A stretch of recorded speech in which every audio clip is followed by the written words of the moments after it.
unabashed, the most unpredictable, becomes a headline, the most volatile, outrageous behavior, unsubstantiated narratives, a battle of personalities.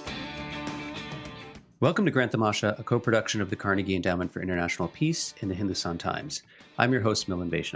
We are recording this conversation on October 9th. Election Day in America is now less than a month away. One of the most surprising aspects of an already very surprising election year is the fact that Indian Americans have occupied a rather unexpected turn in the spotlight over the past several months. Although Indians in America account for less than 1% of all registered voters, they have been actively wooed by both Democrats and Republicans in a way that I think is truly unprecedented. Thanks to the increasing influence of Indian Americans, the camaraderie between Donald Trump and Narendra Modi, and the addition of Kamala Harris to the Democratic ticket, there's a sense that this community's votes are very much at play this election year. Today, a new survey is being released, the Indian American Attitude Survey, that can shed light on the political attitudes of Indian Americans. It's a collaborative undertaking of the Carnegie Endowment, Johns Hopkins-SAIS, and the University of Pennsylvania. It was a pleasure for me to be a part of this project, but an even bigger pleasure to work with two close friends, Sumitra Badrinathan and Devesh Kapur, on this new and I think exciting initiative. Devesh and Sumitra joined me today to talk about the first in a series of reports drawing on this new data. Sumitra, Devesh, good to have you on the show. Thank you, Milan. Thanks, Milan. So, Devesh, let me start with you. You have been looking at this issue of Indians in America now for many years. You have written extensively about this. You have written perhaps the standard reference for understanding Indian migration to the United States, a book called The Other 1%, Indians in America. We'll link to that. Before we get into the nitty-gritty of the survey, if you kind of step back and approach this at a 30,000-foot level, what do we know to date about the political behavior of Indian Americans, right? How would you characterize what their leanings have been? The first survey on this was, I think, the one I did in 2004, which was the first national survey of Indian American voters. This was just around the time when the transition between the Vajpayee NDA and the UPA into India. And there was a general sense at that time as well in the media that Indian Americans were more sort of, their political inclinations were more like to the right. But in that survey, which had a sample of more than 2,000, I found that two things I found. One is that the support for Democrats was about 5 times more than that for like Republicans. A large number of the respondents either said that they didn't have any views or were independents. That was close to half.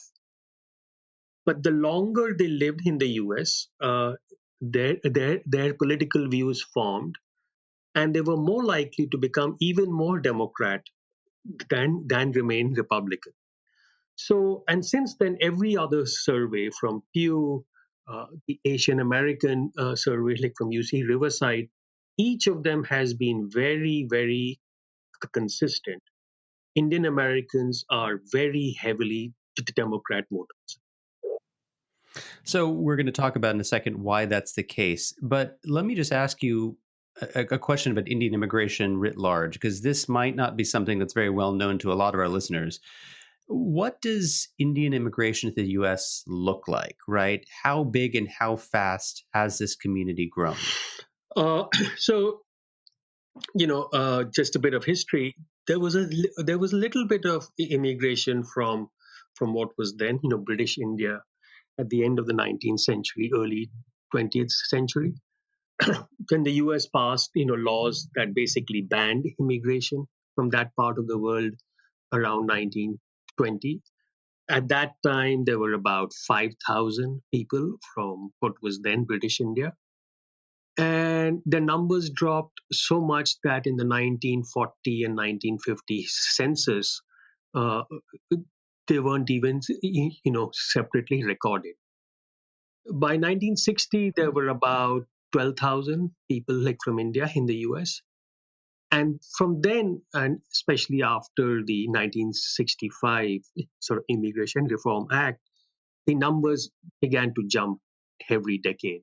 There's about 51,000 in 1970, about 206,000 in 1980, 450,000 in 1990, 1 million in 2000, 2.8 million in 2010, and in 2018, it's about 4.2 million. So, in other words, the Indian population in America has doubled since the year 2000. Yes. No, it's more than double. The two-thirds of all Indians in the US have come after 2000. So, this is not only a growing population, but arguably a rapidly growing population. I think most data we have shows that if you look at the past couple of years, Indians are either the second or the third, depending on how you define it, fastest growing minority group in the country. Is that right? Right. So basically, they are the second largest immigrant group after immigrants from Mexico. If and with sort of mainland China being third. If you count Taiwan part of mainland China, then Indian immigrants from India would be ranked third. So, Sumitra, let me turn to you. You have conducted numerous surveys on public opinion in India. We have collaborated on some of those. The three of us have. What is the value added of doing yet another pre-election survey ahead of the U.S. election? Right? It seems like we're inundated. Those of us who are constantly checking the New York Times 538, with a new poll every day. What is new and different about this? Yeah, my social media feed, I think like yours, is completely saturated with information about polling. And it's funny you mentioned 538 because I think I checked their tracker yesterday and they added something like 15 new polls to their model just over the last 3 days alone. But what's important is that none of these polls are about the demographic that we're discussing here, Indian Americans. We talked briefly about Indian Americans being in the news this season. So I think it stands to reason that a survey specifically focused on their views would have a lot of value. Now, I think this is important for two distinct reasons. First, there hasn't been a single survey conducted until this one that we know of that studies Indian Americans alone. So what this means is that all the knowledge we have, everything we know so far about this community, comes from a subsample of surveys that generally study Asians in the US writ large. So suppose a study was surveyed about 1,000 Asians. It would have to be split into several different nationalities to comprise that sample size of 1,000. So Indian Americans end up being 200, maximum 300 of that larger sample size. So what this means is that you end up drawing inferences about the whole country from a smaller subsample that you can't guarantee is actually from the whole country. What if that subsample was entirely from Texas or California, where there are a lot of Indian Americans? So that's the first thing.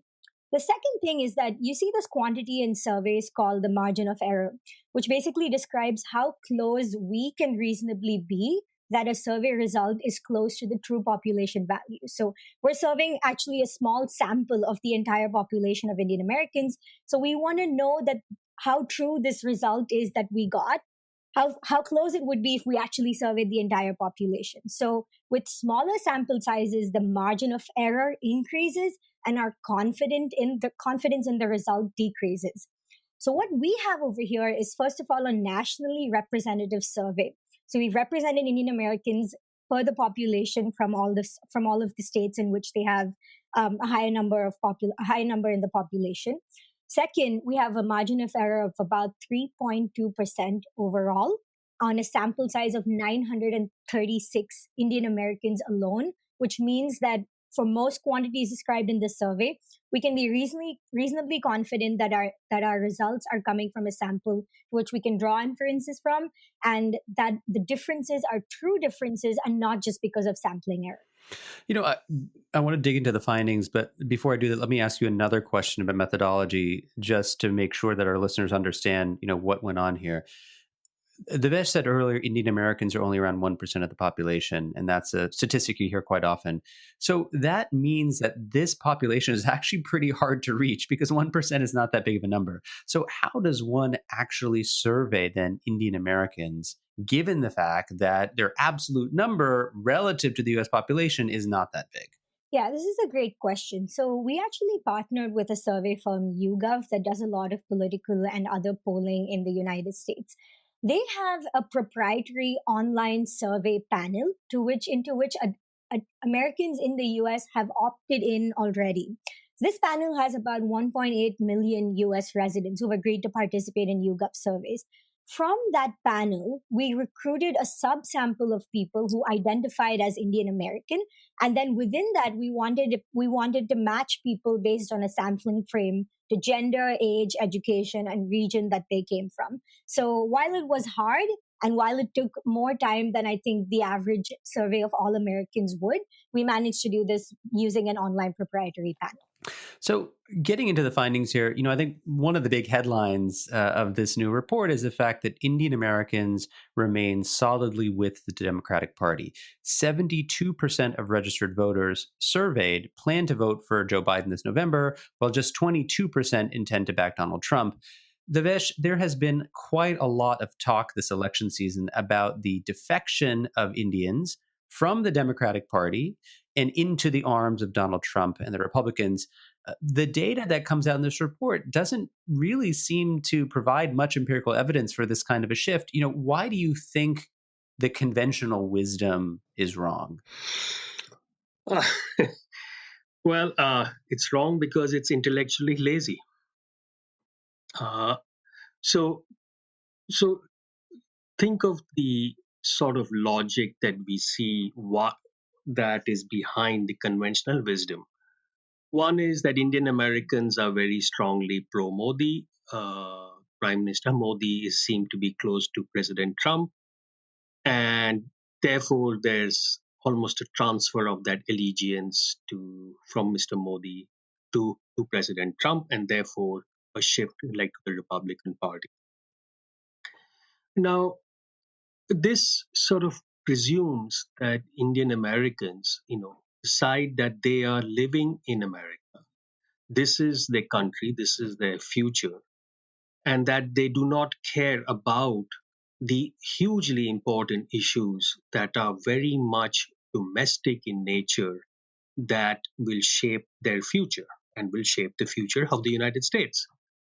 So things like healthcare, the economy, and above all, also Indian Americans are immigrants, they are minorities. And so they are obviously very worried about the sorts of the rhetoric of the Republican Party that is very anti-immigrant and also anti minorities.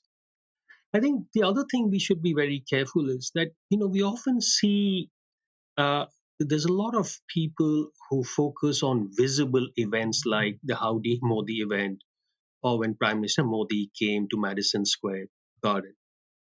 But one should be very careful in drawing inferences about a population from just looking at a very tiny slice, because that's essentially it's what we call you selecting on the dependent variable. You're looking at where there is heat, but often where there is heat, there isn't much light. And I think that's what is the difference between what our survey finds and the conventional wisdom. It's interesting just to pick up on one thing that you said. Again, contrary to the media narrative, Indian Americans, according to this survey, don't rate U.S. India relations anywhere close to the top of their priority list when it comes to the issues that really matter to them on election day, right? So the survey asked them, when you go to vote, what is it that you're primarily thinking of? What came back instead was that bread and butter issues, like you mentioned, things like healthcare, things like jobs, things like the economy seem to dominate. I'm wondering, Devesh, if this is a surprise to you, or is it just validation of the fact that Indian Americans maybe vote just like everyday Americans? Well, so I think you've sort of put your finger on the key issue. Why would we not expect the bread and butter issues to dominate? I mean, if we think of, this is a pretty exceptional year, right? I mean, the magnitude of the crisis, of domestic crisis, is so severe. Uh, n- one would have to be very, very surprised if bread and butter issues did not dominate. Uh, and so to me, it's pretty obvious that people care about, what's their future, about their families, health, about jobs, all of these issues, the fact that they matter. It's not that Indian Americans don't care about US India relations, but relative to what is pressing now, that is clearly, and it's very clear from our survey, it's not their priority.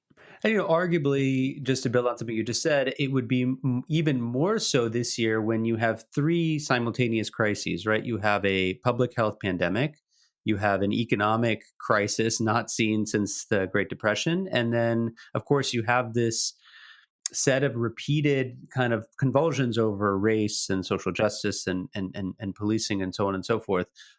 I want to be careful, though, obviously, not to speak of this community as a monolith. One of the things which comes out in this report is a look at polarization within the Indian American community. This past summer, I read Ezra Klein's book, Why Polarization Matters, where the argument basically summarizes a lot of political science literature and saying, look, partisan identity in America has now become a central part of our own individual identities. So, Sumitra, I guess the question to you is, people in the academia talk a lot about effective polarization, right? Which is just basically a fancy way of saying that people from different parties don't seem to like each other very much or their leadership. Is that true for Indian Americans as well? Yes, and you're right that the phenomenon of animosity between supporters of political parties is affective polarization. We see a lot of this generally in the American context. Both Republicans and Democrats say that the other party's members are hypocritical, selfish, close-minded. They don't want to socialize, marry, or even date across party lines. One of the ways we measured this in our survey is through an item called the feeling thermometer. Respondents basically are asked to rate Democrats and Republicans, or the Democratic and Republican Party, on a scale ranging from 0 to 100, where numbers closer to 0 indicate that you feel coldly, numbers closer to 100 indicate that you feel warmth, and a number right at 50 would mean that you're neutral or indifferent. So in 2016, for instance, researchers found that there was a 40-point difference in the way Democrats and Republicans rated their own party relative to the other party. Now, in our survey, we actually find a pretty high degree of polarization of this kind. So let me give an example. Democrats in our survey rate the Democratic Party on average a 75, which is very warm. But they rate the Republican Party only 39. So this is a difference of 36 points. And similarly, for the Republican Party, we find a difference of 40 points. But I'll also say that the highest difference in partisan ratings was saved for President Donald Trump, a difference of 42 points, where Democrats gave Trump 27, lower than even what they rate the Republican Party on average. And even Republicans gave him a slightly lower rating than they do for the Republican Party. So to sum up, though we have way more Democrats in our sample as compared to Republicans, we see pretty big differences in the way Democrats and Republicans assess their parties and political leaders. And this carries forward to attitudes too, where we asked respondents their opinions on a variety of policy attitudes, including, because you mentioned race, attitudes towards police violence on peaceful protesters. We find that there are pretty big partisan differences with respect to those attitudes too, mirroring generally the American political behavior context, which is to say that it feels like partisan socialization, the kind that you just mentioned earlier, is reflected within this demographic also. Let me ask you about one particular leader who has gotten maybe disproportionate attention, which is Kamala Harris, given that she is partially of Indian origin. There has been quite a lot of speculation in the media, on social media, about whether she is going to energize the Indian American community because of her heritage. Is she going to turn them off? Because in the past, she has made what some would perceive to be critical statements about the Modi government and some of its policies. Or would it just kind of be a wash and not really matter all that much? So I'm wondering, what do you think we can say from the survey about her net effect to the Democratic ticket? Yeah, so the survey approached this issue through two different lenses. First, we asked respondents whether Biden's selection of Kamala Harris would make them more or less likely to turn out to vote in the upcoming election. Second, we also asked whether the selection of Harris would make them more or less likely to be enthusiastic about the candidacy. So, first, with respect to turnout, we actually find that 45% of all of the respondents in our sample say that Harris's selection makes them more likely to vote in November, while only 10% say that it would make them less likely to vote. But it's important to note that a huge chunk, 40% of our sample, said that it would make no difference either way. So, in all, choosing Kamala Harris does seem to have galvanized a section of Indian American voters with respect to actually turning out to vote. Now, on the other hand, turning out to vote could mean that you would turn out to vote either in favor of Harris, but on Biden, but also maybe in favor of the Republican Party.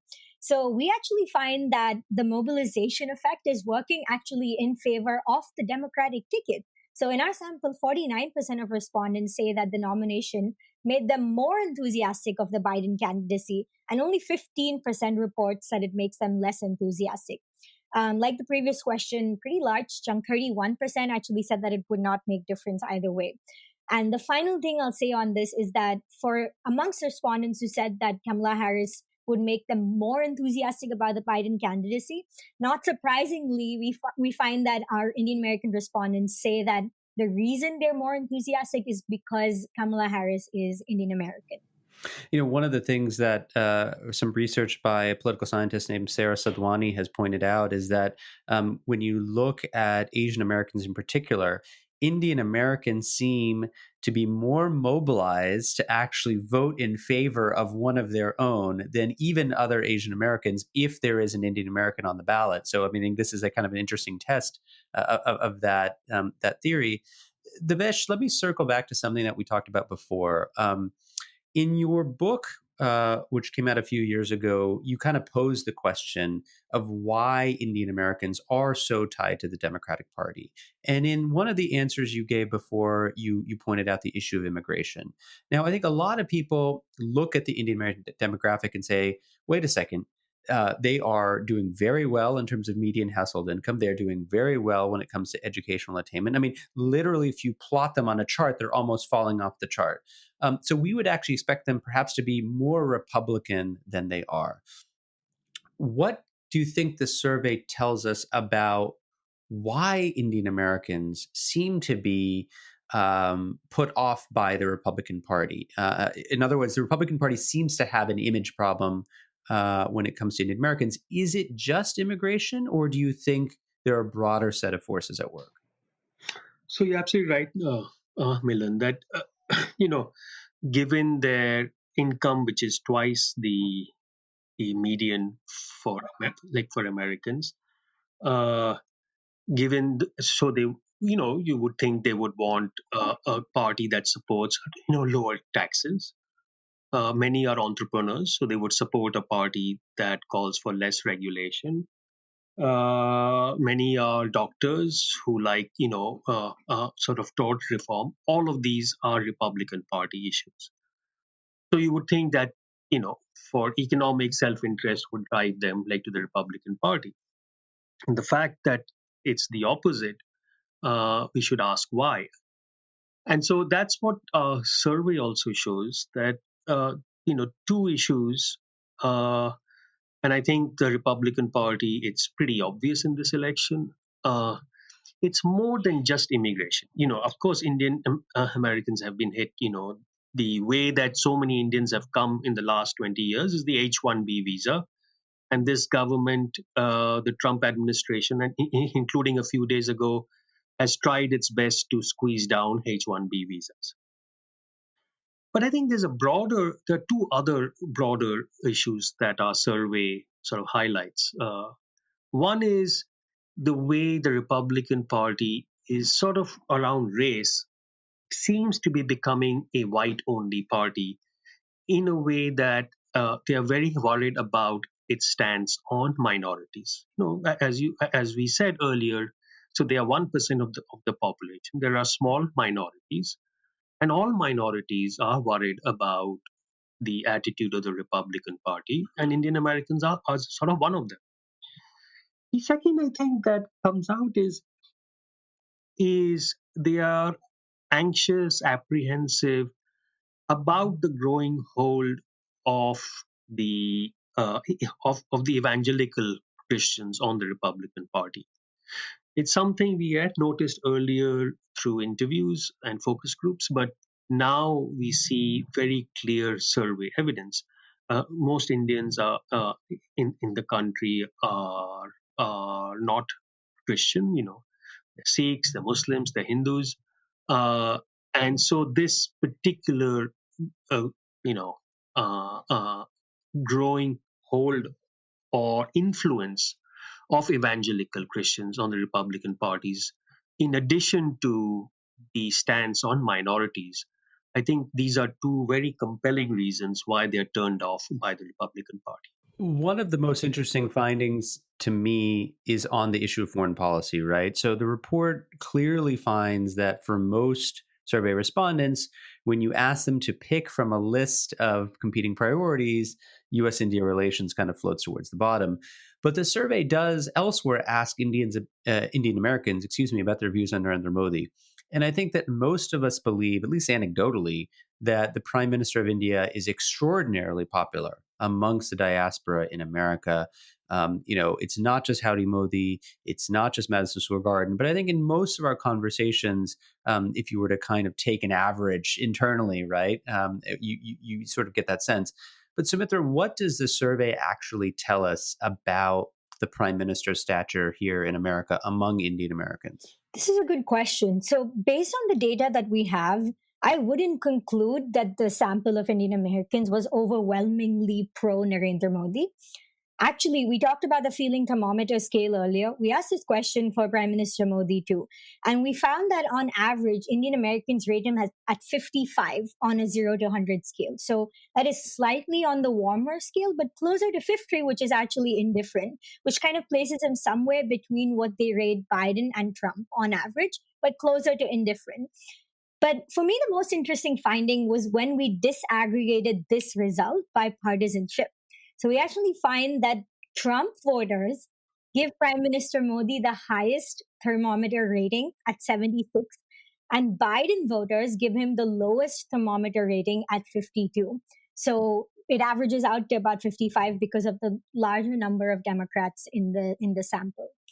The other thing I'll mention is that the survey also asked respondents whether they approve of the job that Prime Minister Modi is doing as a prime minister.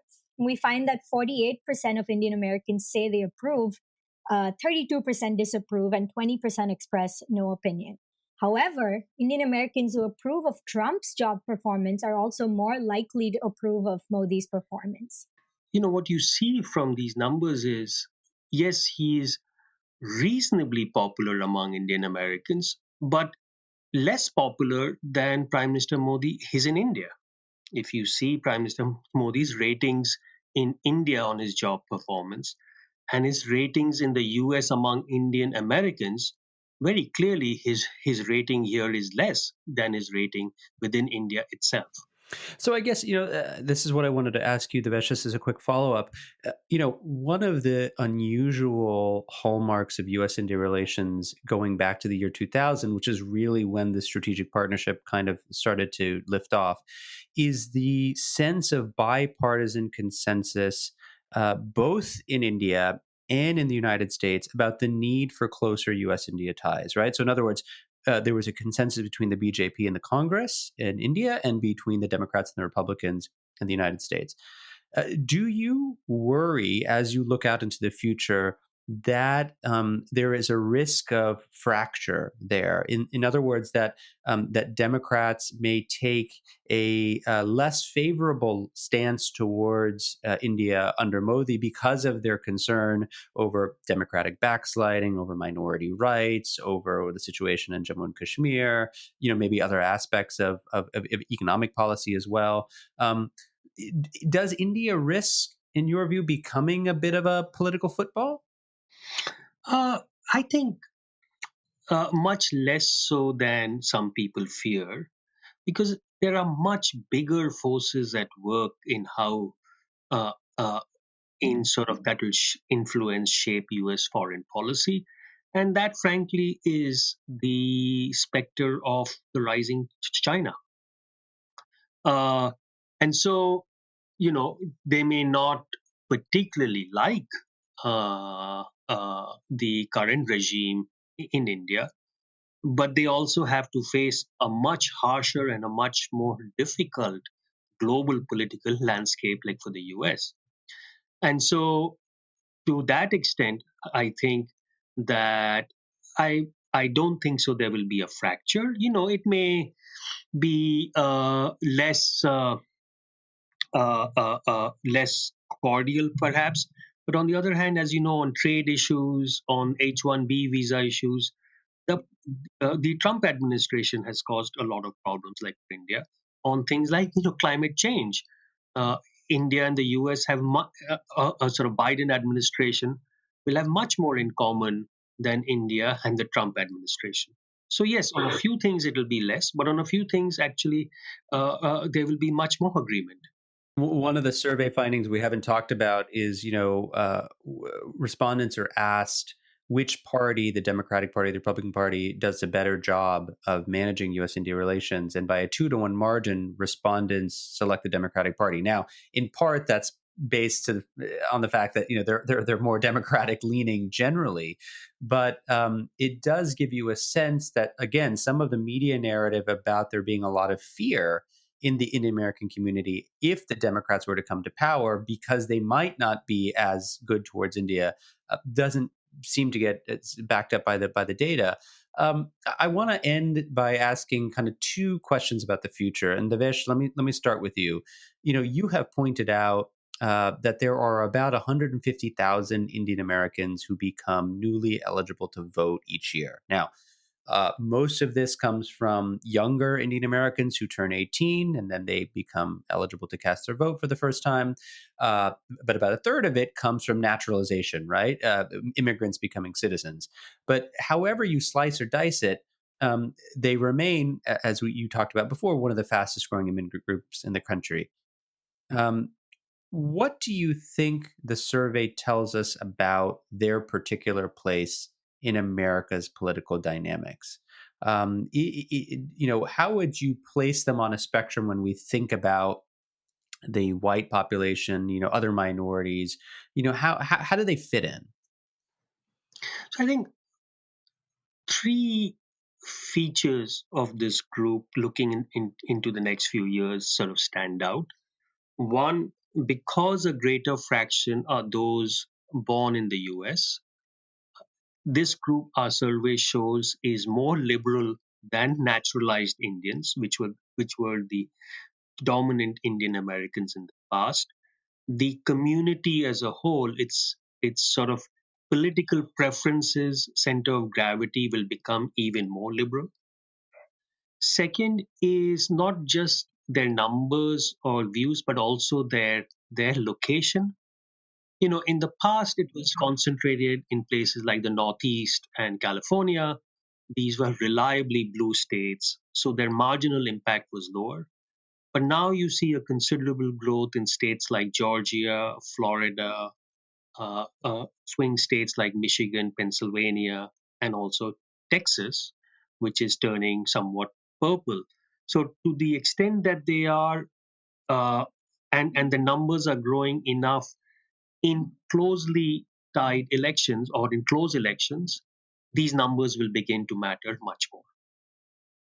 So it's the overall numbers, the fact they're becoming more liberal, and the states where they are growing more. All of these three combined. I mean, as we see in our surveys, they are roughly between Hispanics and African Americans in how pro the Democratic Party they are. And that, I think, dynamic is likely to continue into the near future. So, Sumitra, this report is part one of a larger exploration of Indians in America. The next study is going to look at how Indian Americans view India. This study just touches on it tangentially, but doesn't really get into to the wide array of survey questions that have been collected. Tell us a little bit more about why that's an important or interesting question to look at. Why Indian Americans, what they think about what's happening in India. Yeah, first let me say that our original survey has about 1,200 respondents, both citizens and non-citizens. And we dropped the non-citizens for this analysis because it's relevant just to the US election. But we did want to include non-citizens because we have a whole module on how Indian Americans view India. We've discussed a lot about the conventional wisdom about Indian Americans and about the diaspora's attitudes towards Indian politics. But the truth is we don't actually have data or numbers to put to these hypotheses and conventional wisdom. So that is our aim with this section. So in that section of the survey, we actually have very vast module on attitudes towards policy issues and current affairs issues in India. So for example, in that section, we have questions about what people think about suppression of press freedom in India, what people think about the All India National Register of Citizens and the passage of the Citizenship Amendment Act, both of which have prompted pretty vast protests across the country before lockdown happened. We have questions on whether affirmative action is appealing to people or not. And we also ask questions about police and law enforcement using physical violence and tear gas, which we saw in response to the citizenship laws. And finally, we also ask about religious majoritarianism in the country and whether people think that's a threat to democracy or not. Now, what's interesting about these questions is that we have pretty similar questions about the US context, where instead of asking about religious majoritarianism, we ask about white supremacy, where instead of asking about affirmative action as it relates to caste, in the US context, we ask about it as it relates to race. So one of the hypotheses that I think we're interested in studying is whether people in our sample view these same issues differently in the Indian context as opposed to in the American context. So I think I and all of us are excited to dig into this data because it promises to be pretty telling.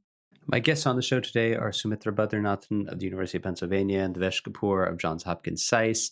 The three of us are co-authors of a new study titled How Will Indian Americans Vote? It presents new data, new evidence from the 2020 Indian American Attitude Survey. The report is out now. We look forward to hearing from you and your comments and your questions. Sumitra, Devesh, thank you so much for taking the time out to kind of break down and explain the survey findings. And I hope that you guys will come back in a month or two when we have part 2 of this report on how Indian Americans view India to talk about our findings on that one. If you'll have us. It depends how much work you're going to do on that report. But yes, we would love to have you both back. Thanks, Milan. Thank you, Milan. Grant Tamasha is a co-production of the Carnegie Endowment for International Peace and the Hindustan Times. This podcast is an HT Smartcast original and is available on htsmartcast.com, India's fastest growing podcasting producing platform. You can also find us on Apple Podcasts, Spotify, Stitcher, or wherever you get your podcasts. Don't forget to rate and review. It helps others find the show more easily. For more information about the show and to find the writing we referenced on this week's episode, visit our website, granttamasha.com. Production assistance comes from Jonathan Kay. Tim Martin is our audio engineer, and Maya Krishna Rogers is our executive producer. Thanks for listening, and see you next week.